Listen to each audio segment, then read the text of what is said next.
반갑습니다. 미풍입니다. 자, 오늘은 부산 아파트 판도 변화가 완전히 뒤바뀝니다. 네, 오늘 제목이에요. 부산 아파트 판도가 완전히 뒤바뀐다. 자, 이거는 조만간에 이렇게 판도가 완전히 바뀝니다. 네, 그래서 지금 최근에 보시면은 많은 분들이 뭐 부산 부동산의 한계를 얘기할 때 탈부산이다. 예, 탈부산. 부산을 빠져나가는 인구가 많다 이렇게 얘기하면서 우려를 표명하시는 분들이 많은데 이거는 아무것도 모르는 사람들이 하는 얘기입니다. 네, 지금 보시면은 인구 밀도가 높은데 지금 부산의 인구 밀도가 얼마큼 되죠? 네, 상당히 높습니다. 전 세계적으로 봤을 때 상당히 높아요. 인구 밀도가 높은 데가 어디가 있죠? 뭐 인도 뉴델리라든가 그 외곽으로 가시면은 빈민가들 인구 밀도가 어마어마하게 높아요.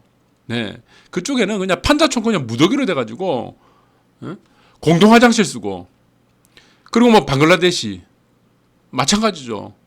중국의 뭐 수촨성이라든가 이런 데 가시면은 인구 밀도가 얼마나 높아요. 바글바글합니다. 자, 그런데 인구 밀도가 중요합니까? 중요하지 않아요. 지금 보시면은 뭐 캐나다의 토론토 가보시면은 캐나다 땅이 얼마나 넓습니까? 토론토 같은 데 가시면은 해안가 이런 데 가시면은 땅값이 어마어마하게 비쌉니다. 네. 그리고 뭐 몽골 이런 데 가면은 몽골이 뭐 땅값 뭐 내려갔다는 얘기 들어본 적 있어요? 주택 가격이 내려갔다고 얘기한 뭐 기사를 본 적 있습니까? 캐나다가 뭐 땅값이 내려가거나 주택 가격이 내려갔다. 호주가 땅값이 내려갔다. 주택 가격이 내려갔다. 없습니다. 뉴욕에 가시면요. 뉴욕의 그 내륙안 쪽으로 들어가시면은 슬럼가가 있죠. 인구 밀도가 어마어마합니다, 거기는. 네. 그래서 뉴욕 맨하탄보다도 한 몇 배가 높아요. 자, 여러분들이 중요하게 생각할 게 뭐냐면은 인구가 많다, 적다가 중요한 게 아닙니다. 돈이 많은 사람이 많냐, 적냐, 이게 문제예요. 돈 없는 사람들이 10만 명, 100만 명 있으면 뭐합니까? 소비도 안 되는데. 돈이 있는 사람 비율이 얼마큼 있냐가 중요한 거죠. 그러니까 내실이 중요한 겁니다. 인구 밀도 자체가 돈이 없는 사람이 빠져났다. 그럼 빠져나가기 낫죠. 자, 그러나 제가 지난 시간에 뭐라고 했죠? 예, 부산 아파트의 부산 시장의 판도는 어떻게 된다고 그랬습니까? 빠져나갈 사람들은 빠져나가지만 부산의 하이엔드 아파트가 갖춰지기 시작하면서 서울의 인구들이 내려옵니다. 부산으로. 뭐 투자를 하러 내려온 게 아니고 주거를 하러 내려와요. 이 판도를 여러분들이 잘 빨리 깨우쳐야 됩니다. 네, 빨리 깨우쳐야 돼요. 그러니까 판을 잘 읽어야 됩니다. 자, 이 아파트의 판을 이제 부산의 부동산 판을 잘 읽으셔야 된다. 네, 자, 돈이 있는 사람들이 오는 게 좋죠. 돈이 없는 사람들은 나가도 상관없죠. 네, 자, 여러분들이 중요하게 생각할 게 뭐냐 그러면은 자, 베이비붐 세대가 있습니다. 70년대. 우리가 지금 보시면은 70년대에 결혼하신 분들은 애를 많이 낳았어요. 자, 이 사람들이 성인이 돼가지고, 자, 이제 은퇴 시기가 되기 시작하면요. 지금까지는 서울이 좋다고 생각할지 모릅니다. 지금까지는요. 그런데 이 사람들이, 이 베이비붐 세대들이 은퇴를 할 때쯤 되면요. 자, 직장이란 부분들이 이제는 자신의 삶에서 큰 영향력을 발휘하지 않습니다. 네. 그렇게 되면은 어떻게 되냐면은 이 서울에 있는 이 돈 많은 이 은퇴 수요들이 부산으로 내려오게 되어 있습니다. 자, 이렇게 얘기하니까 사람들이 전부 다 저보고 뭐, 정신 나갔냐, 약 먹을 시간이다, 이렇게 얘기하는데 여러분들 두고 보시기 바랍니다. 10년 안에 부산판이 어떻게 되는지 두고 보세요. 10년 안에 부산판은요, 서울의 강남하고 부산의 해안라인 쪽하고는요, 가격 차이가 크게 나지 않습니다. 평당 가격이 크지 않아요. 나중에 그래 바뀝니다. 그래서 제가 항상 얘기한 게 뭡니까? 패러다임을 빨리 읽으라는 얘기죠. 판을 빨리 읽으라는 얘기입니다. 작년 9월에 뭐라고 했습니까? 작년 첫 방송할 때도 뭐라 그랬죠? 제가 이 판을 보여줘야 되나요? 첫 방송을 할 때 여러분들이 잘 보시면 아시겠지만 제가 한번 보여드릴게요. 지금 제가 간략하게 빨리 해야 되니까 제가 처음에 뭐라고 했어요? 제가 처음 유튜브를 할 때 제일 첫 방송이 이거였어요. 여러분들이 제 지금 미풍 선생을 치시면은 나옵니다. 미풍선생을 치면은 제가 작년 9월 며칠인가 그때 제일 처음 방송을 했는데 첫 방송 주제가 이겼습니다. 예, 이게 1년 전이에요. 1년 전. 예, 1년하고 더 됐죠. 지금 잠깐 볼게요. 자, 이게 날짜가 언제냐면은 9월 11일 날, 작년 9월 11일 날 첫 방송을 했어요. 그래서 이 방송 주제가 뭐였냐면은 디플레이 없는 자산버블 시대로 향한다고 그러니까 제 주위의 모든 분들이 뭐라고 그러냐면은 나보고 이거 유튜브 하지 말래요. 유튜브 할 뭐 자격도 없고, 그리고 앞을 내다볼 줄도 모르고, 예? 다 이런 소리를 하는 겁니다. 네. 그래서 유튜브를 할 정도의 능력은 저는 안 된다. 이렇게 다 얘기하더라고요. 그러니까 왜 그런 이야기를 하냐니까 말도 안 되는 얘기를 한다는 거예요. 저보고. 야, 부산에, 지금 미분양 물량이 쌓여가지고, 아파트 가격이 뭐 금매도 지금 안 팔리는 시장인데 뭘 지금 아파트 가격이 올라간다고 부산 부동산이 올라간다고 그 뭐 유튜브에서 말도 안 되는 소리를 하냐고 다 저보고 말리더라고요. 댓글도 하나 없어요. 이걸 보시면은. 네. 다 그렇습니다. 전부 다 저한테 얘기했냐면은 서울 아파트 지금 얘기해라. 서울 아파트 분석해라. 서울 아파트가 올라가지 부산 아파트 안 오른다. 작년 9월이죠. 이때부터 올랐죠. 네. 이 시기를 정확하게 맞췄습니다. 추석 이후. 딱 그때부터 삼익비치를 선두로 해가지고 부산이 그 다음에 해안 쪽으로 올라가고 그 다음에 이 방송을 들으시면 아실 겁니다. 그 다음에 동래구도 같이 올라가죠. 따라 올라간다 그랬죠. 자, 이렇게 되는 겁니다. 자, 그래서 여러분들이 제가 이 내용을 왜 전달하냐 그러면은 자, 대부분의 99% 사람들은 자, 나무를 보는 겁니다. 나무. 큰 그림의 산을 봐야 되는데 나무 한 그루만 보고 있는 거예요. 그러니까 어떻게 됩니까? 흐름을 읽지 못한다는 거죠. 흐름을. 자, 여러분들이 제가 간략하게 한번 얘기를 드리면은 이겁니다. 자, 부산에서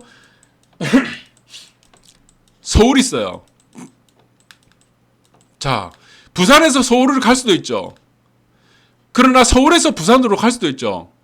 자, 여러분들이 부산에서 서울까지 간다 그러면은 어떻게 가는 게 여러분한테 가장 합리적입니까? 어떻게 가는 게 가장 합리적이에요? 정답은 뭐죠? 가장 빨리 가는 게 합리적이죠. 가장 빨리. 시간을 낭비할 필요가 없는 겁니다. 자, 부산에서 서울까지 가는데 어떤 사람은 걸어가는 사람이 있어요. 1번 도보로 가는 사람이 있어요. 도보. 자, 2번 자전거 타고 가는 사람이 있어요. 자전거. 3번 뭡니까? 자동차. 자, 4번 뭐예요? 기차. 5번 뭐예요? 비행기. 비행기 1시간도 안 걸리죠. 비행기.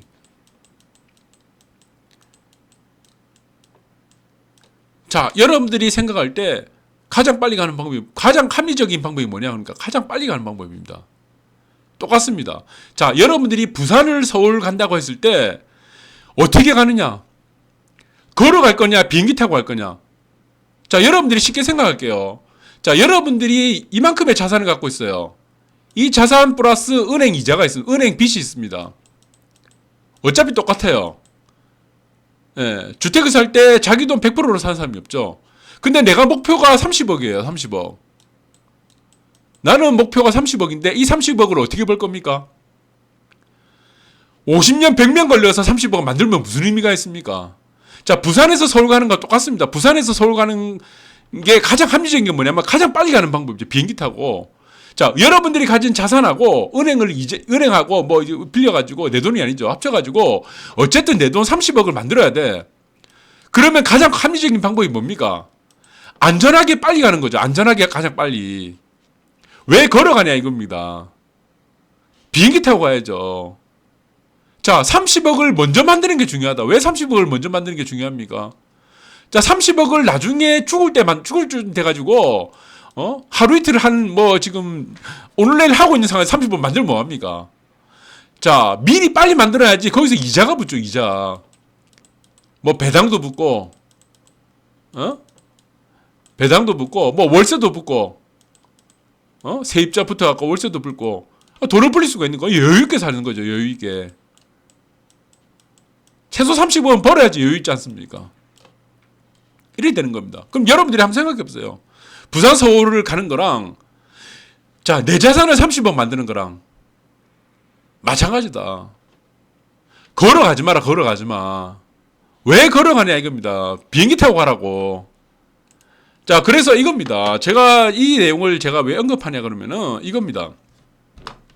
1파동이 이미 제가 지난 시간에 제가 자세히 언급해 드렸죠. 1파동이 이미 끝났죠. 그 다음에 뭐 2파 조정 나오고 3파 상승 나오고 4파 나오는데 여러분들이 가장 중요한 건 뭐라고 했습니까? 5파동이죠. 5파동. 지금 대세 5파동 중에 소파동 5파동이 여러분들한테 가장 중요한 시간입니다. 이 시간이. 이 시간이 왜 중요하냐 그러면은 이 시간에 이 5파동이죠. 지금 이 남아있는 5파동이 1년 6개월에서 2년 정도 그 사이가 되면은 5파동이 이제 시작이 돼요. 이 5파동이 가지는 의미가 뭐라고 했습니까? 자, 내가 어떤 모임에 나가요. 친구들과 모임에 나갔습니다. 친구들과 만나요. 그러면은 그 친구들한테 내가 돈이 있는 친구가 될 거냐, 내가 돈이 없는 친구가 되느냐를 결정하는 게 이 파동이 5파동입니다.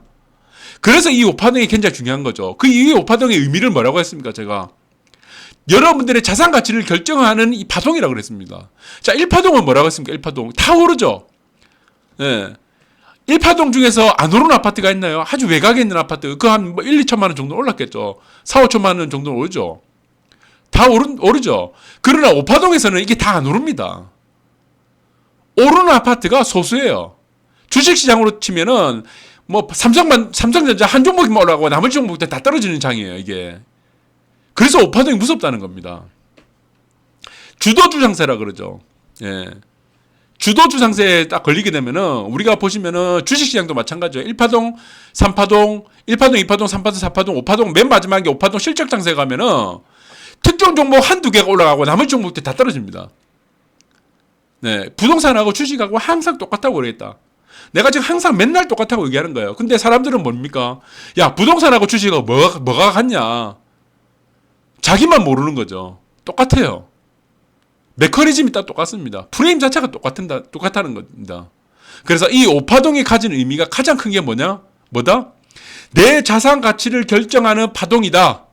이게 2년 동안, 이 5파동이 이루어지는 1년 반에서 2년 동안 남들한테 내가 돈이 없는 사람으로 보일 거냐, 내가 향후 남아있는 여생을 여유있게 살 거냐를 결정하는 파동이 이 5파동이라고 보시면 됩니다. 이 대세 5파동 중에 5파동이다. 여러분들이 다 잘 기억하시기 바랍니다. 네. 그리고 여러분들이 중요하게 생각할 게 뭐냐 그러면은 부산에 지금 제가 판을 읽으라고 그랬습니다. 부산 아파트 판도가 어떻게 바뀌냐. 자, 이 판도를 여러분들한테 가령 아주 쉽게 한번 예를 들어 보겠습니다. 자, 이 자동차가 보이죠? 이 자동차가 뭐죠? 자, 우리가 기존에 알고 있는 현대자동차는 그냥 대중적인 차였어요. 그냥 뭐 아반떼도 만들고 소나타도 만들고 에쿠스도 만들고 사실은 큰 가격 차이가 없죠. 자, 그냥 현대차였어요. 자, 현대차가 지금 제네시스 브랜드를 만들면서 뭘 만들었습니까? 프리미엄. 왜 이 프리미엄 브랜드를 따로 만들었을까요? 여러분들 한번 생각해 보신 적 있나요? 이유는 하나입니다.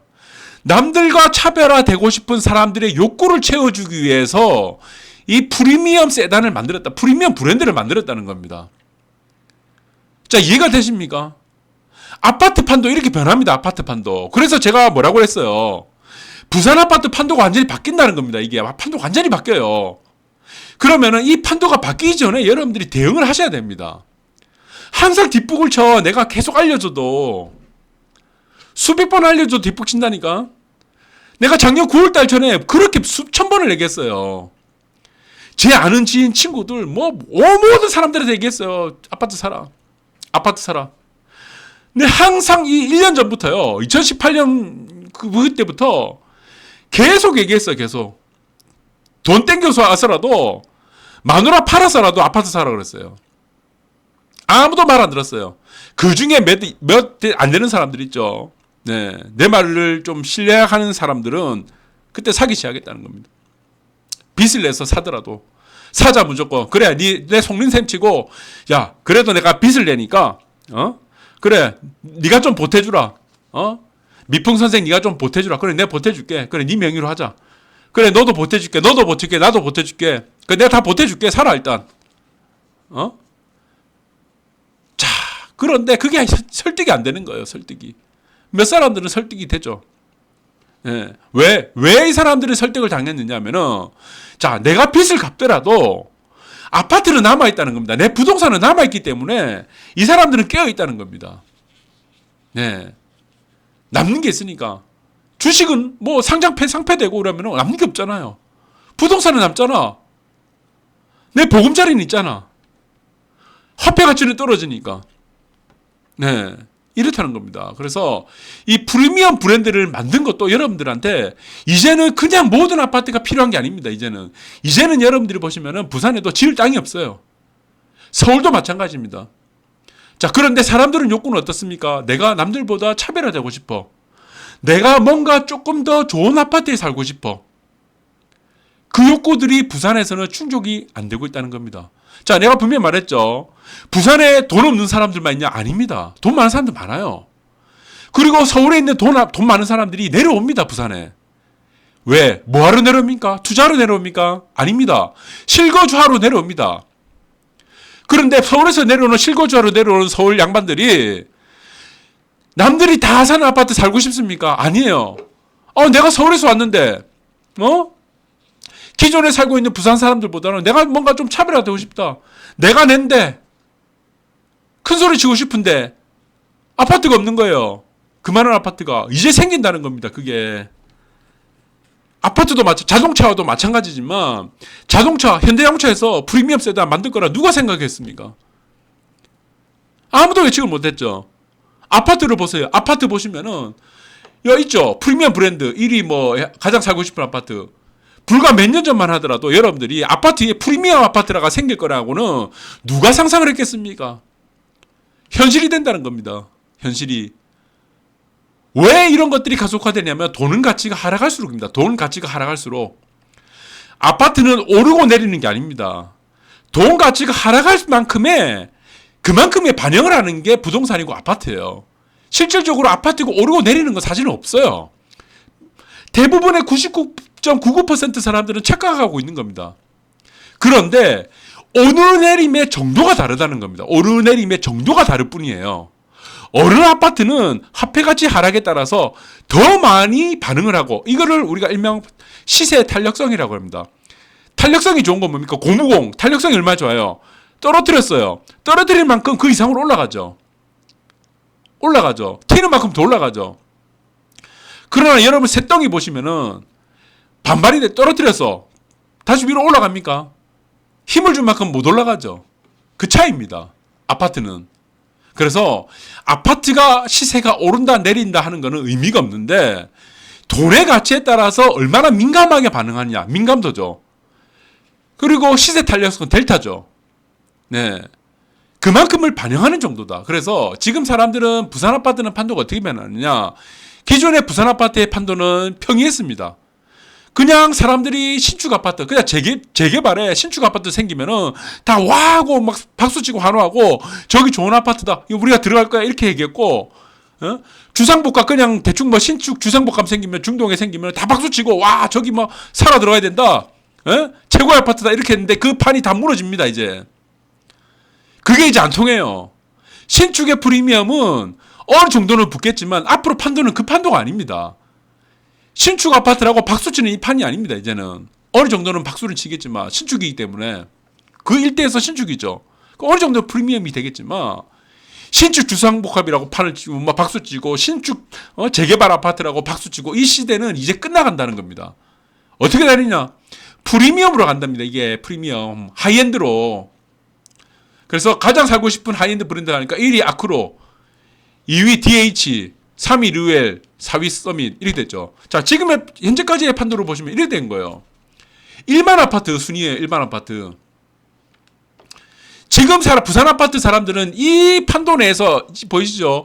자이부터 호반 서밋까지 SK뷰라든가 아이파크 이렇게 해가지고 이 일반 아파트에 계속 박수를 치고 있었다는 겁니다. 이 일반 아파트에. 그러나 부산에서 여러분 보시면 아크로나 DH나 이런 브랜드들이 생겨나면 어떻게 되겠습니까? 사람들의 욕구를 채워주는 프리미엄이라는 하이엔드라는 욕구를 채워주는 아파트가 생기기 시작하면은 조금 돈이 있다. 내가 뭔가를 튀어보고 싶다. 내가 누군가보다 잘나보고 싶다고 하는 사람들이 이쪽으로 다 모입니다. 폭발해요. 폭발해. 하이엔드 아파트가 생기면 그 하이엔드 아파트는 폭발해야 되겠습니다. 서울하고는 규모가 달라요. 폭발 정도가. 그래서 제가 이거를 유심하게 잘 봐라. 앞으로 판도 변화를 유심히 잘 보라고 계속 강조하는 겁니다. 여러분들한테. 힌트를 계속 주잖아요. 정답지 여러분들 안 줍니까? 한 번이라도 안 준 적 있나요? 주가 어떻게 되는지 다 알려줬잖아요. 예. 요번에 어땠습니까? 9월 초 중순까지 다 알려줬잖아요.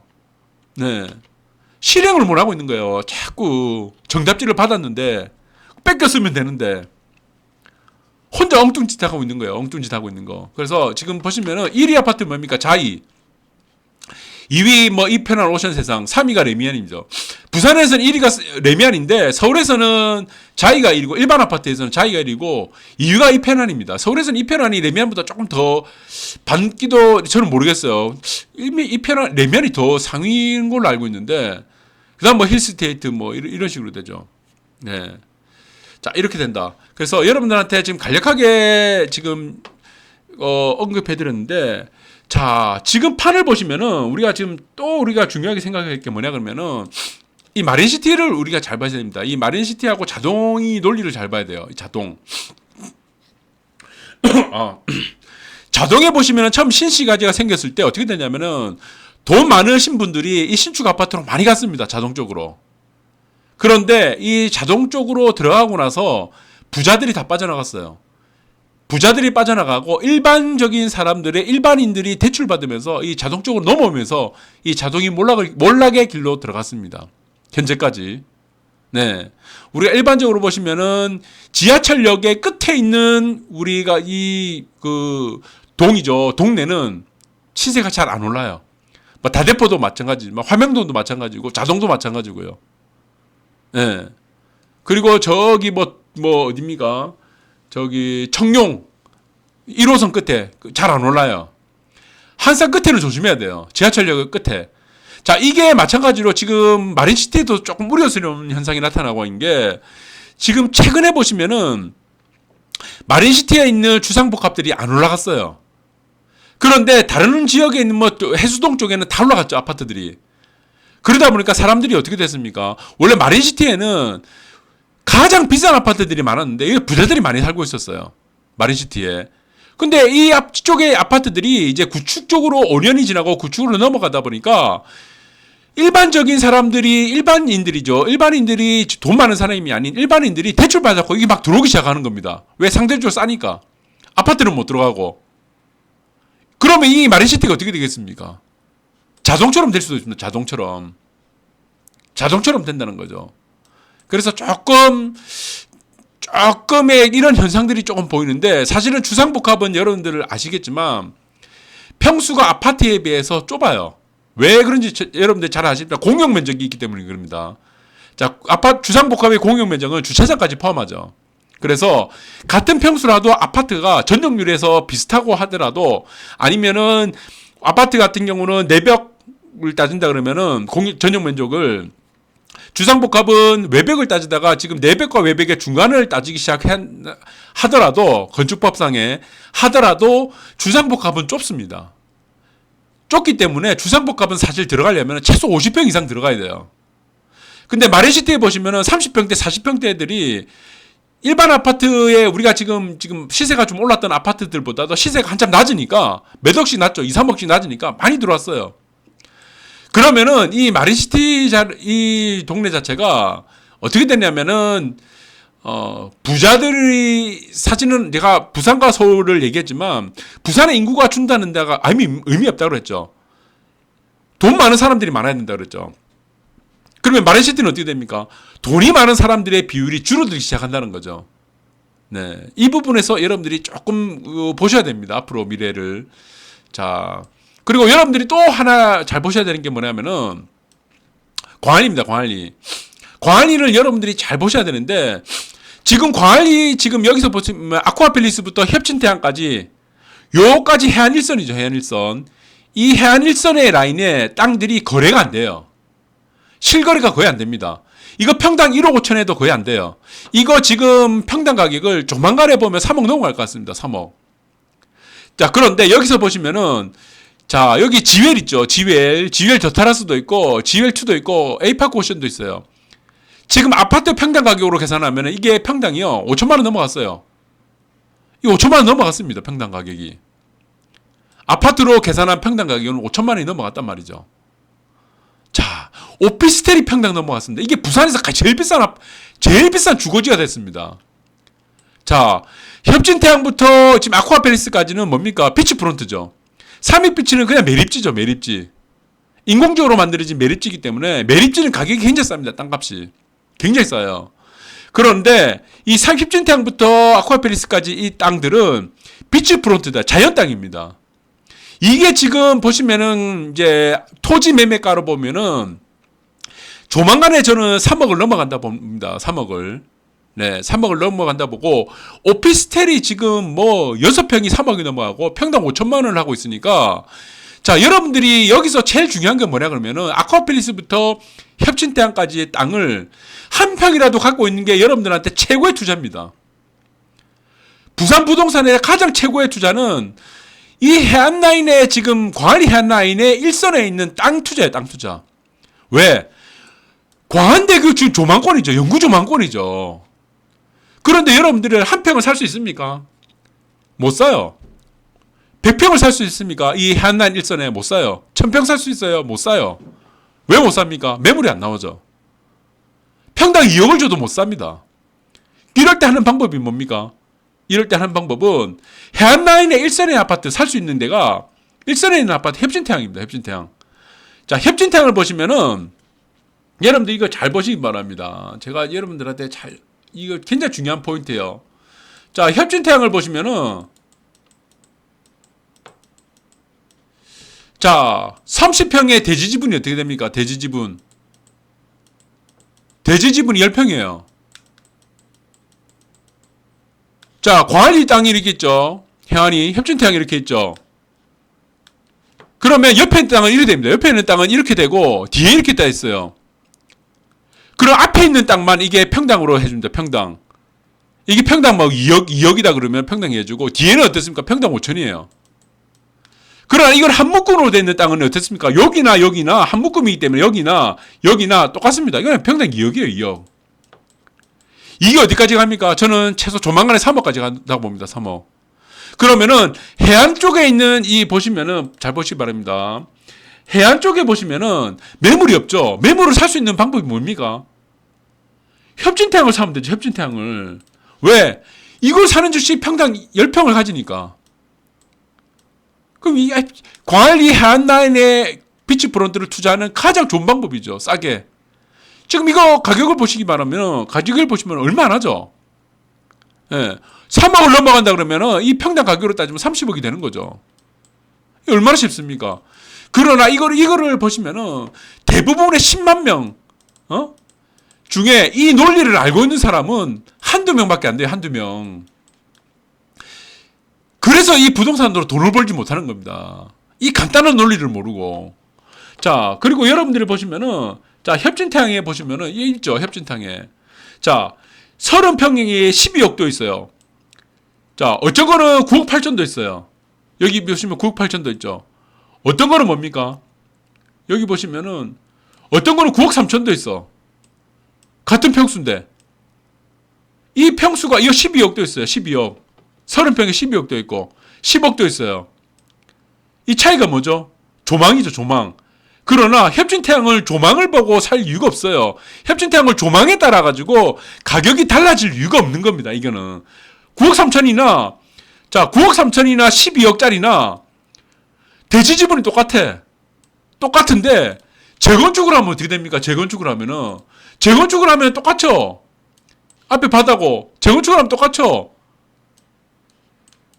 전체 뭡니까? 전국 전체가 영구조망이 되는데 아니 1, 2년 더 보려고 2억 3억을 더 주가면서 이 조망 라인으로 갈 필요가 없는 겁니다. 이렇게 돼 있죠. 이렇게 디귿자 디귿자로 돼 있는 게 이 디귿자를 뒤에 거를 없애버리죠. 앞에 거를 층을 올려가 버려갖고 여기에 층을 다 올려버려가지고 전 세대가 영구조망으로 만들어지겠죠. 재건축을 하게 된다면은. 지금 재건축을 추진하고 있잖아요. 얼마나 쉽습니까? 그러면은 비조망 세대를 사야죠. 이 조망 세대 12억을 주고 왜 사냐 이겁니다. 이걸 12억을 주고. 아무 의미 없는 거죠. 1년에 재건축 해봐야, 해봐야 빨리 되죠, 이거는. 바보짓 하고 있는 거예요, 바보짓. 이 12억짜리 살 필요 없다는 겁니다, 이거를. 어차피 대주비는 똑같은데. 간평가 차이 안 나는데. 왜 앞에 사나 이거지. 어차피 재건축 하게 되면 전부 다 전세대가 영구조망권으로 들어오는데. 자, 그래서 여러분들이 이거를 투자적인 감각을 여러분들한테 지금 발휘를 해라는 겁니다. 투자적인 감각을. 이 투자적인 감각을 빨리 깨우치는 사람이 돈을 법니다. 광안리 해안일선은요, 3억을 넘어가게 돼 있어요, 3억을. 불과 몇 년 안에 평당 3억을 넘어가게 돼 있습니다. 네. 지금 오피스텔도 지금 보시면 아파트로 계산한 평당 가격이 5천을 넘어가는데, 협진태양을 재건축을 해보세요. 이게 평당 가격이 얼마 되겠냐. 최소 8천이 넘어가죠. 1억 가까이 되죠. 3일빛하고는 이게 땅이 자체가 다르죠. 땅 자체가. 조망도 다르고 땅 자체가 달라요. 그리고 여러분들이 눈여겨보셔야 될 게 뭡니까? 여러분들이 눈여겨보셔야 될 거는 이겁니다. 지금 이쪽을 보시면은 이쪽이죠. 이쪽을 잘 봐야 돼요. 이 동네너키를 잘 봐야 돼요. 동네너키를 잘 봐야 돼요. 왜? 동래구 전체, 내륙 전체에서 하이엔드 아파트가 생길 곳은 동네너키 하나밖에 없어요. 동네너키가. 이 하나밖에 없습니다. 자, 하나밖에 없을 때 생기는 문제는 뭐가 됩니까? 독점성이 되죠. 희소성이 되죠. 예. 트리플 역세권. 자, 이 전체 땅 중에, 이 모든 땅 중에 하나밖에 없다는 건 뭡니까? 귀하다는 겁니다. 굉장히 희소하다는 겁니다. 그러면 이 아파트 가격은 어떻게 되겠습니까? 여러분들이 생각하는 가격대를 많이 벗어난다. 그러면은 이 인근에 있는 사람들이 어떻습니까? 장전 레미안 사시는 분들, 롯데캐슬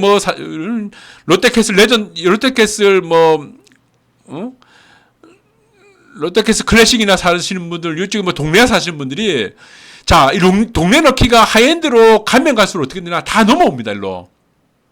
왜? 재개발 아파트에 살 이유가 없거든. 일반 아파트에 살고자 하는 욕구를 갖고 있는 사람들이 다가 아닙니다. 그 중에는 남들과 차별화되고 싶고 남들과 더 좋은 아파트에 살고 싶은 사람들이, 돈 많은 사람들이 얼마나 많겠습니까? 그 사람들의 욕구를 충족하는 대체제가 되는 게 바로 동네너키 아파트가 되는 거예요. 이 동네너키 아파트가. 이 동네너키 아파트가 이 인근에서 모든 일대, 모든 이 지역 중에서, 예? 입지에서 유일하게 랜드마크 입지입니다. 이게 랜드마크 입지는 하나밖에 없어요, 내륙에. 촉진이 랜드마크 입지입니까? 이게 촉진이 랜드마크 입지가 아니에요. 많은 사람들이 촉진을 되게 엄청나게 좋은 것처럼 얘기하는데, 촉진은 그냥 사만하고 그냥 동급이라고 봐요. 아무리 생길 수가 없습니다, 이거는.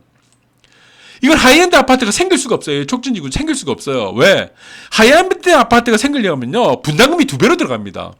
우리가 기본적으로 보시면은, 자, 여러분들이 이 논리를 잘 보셔야 되는데, 자, 기본적으로 볼게요. 기본적으로 일반 아파트 보세요. 일반 아파트 우리가 분담금을 보시면은, 많아봐야 1억 5천에서 2억이죠. 한 30에서 한 40% 일반 분양 친다 그러면 1억 5천에서 2억이에요. 서울에 보시면은 개포 주고 반포 주고 있죠. 개포 주고 반포 주고 있어요. 이거는 대지 지분이 굉장히 없죠. 30평짜리가 대지 지분이 30평이죠. 그러니까 이 아파트는 어떻게 됩니까? 두 채를 받든지, 같은 평수 두 채를 받든지, 평수가 2배로 늘어나죠. 2배로 늘어갑니다, 평수가. 그렇게 해서 분담금을 냈는데, 그러면은 이 일반 아파트에 보시면 30에서 40% 분양, 일반 분양 갖는 거나, 30평이 대지 지분이 30평인 아파트를 두 채 받거나, 평수를 2배 늘리거나, 이게 동일해집니다, 이게. 예. 이게 패러티가 돼요, 패러티가. 이 꼴이 된다는 건 똑같아지는다는 거죠. 이게 패러티가 됩니다. 그러면은 일반 아파트 같은 경우는 1억 5천에서 2억 정도의 분담금 내는데, 하이엔드 아파트가 되면 어떻게 되냐면은, 하이엔드 아파트는 기본적으로 1억 5천에서 2억 정도를, 1억 5천에서 1억에서 1억 5천 정도 더 내야 됩니다. 기본에 한 3억 정도 들어가요, 분담금이. 그럼 여기도 분담금 3억 정도 내죠. 똑같죠? 이 꼴이니까. 두 채를 받거나 평수를 두 배 늘리니까 이게 똑같아지는 거예요. 그러나 여러분들 잘 보시면은 촉진지구는 가장 낙후된 지역입니다. 부산시내에서 가장 낙후된 지역을 개발하는 게 촉진지구 재개발이에요. 그래서 이 사람들은 3억 정도는 낼 분담금을 낼 여력이 없어요. 분담금을. 그래서 여기는 자재가 고급이 들어올 수 없는 겁니다. 이게 조감도 한정으로 계속 사람들이 속고 있는 거예요. 여기서도 보시면 마찬가지지만 삼익비치에 지금 이거 하이엔드 들어설 수 있습니까? 삼익비치 하이엔드 못 들어옵니다. 왜? 분담금 때문에 못 들어옵니다. 지금 30평 정도가 분담금이 4억, 일반 아파트로 짓는데도 4억 정도 분담금이 나가는데, 그럼 여기서 4억 5천, 4억 정도로 분담금 내는 사람이 여기서 5억 5천, 5억 몇 천만 원, 6억 정도 내라면 낼 수 있습니까? 그래서 삼익비치는 이게 하이엔드 아파트가 못 들어서는 거죠. 예.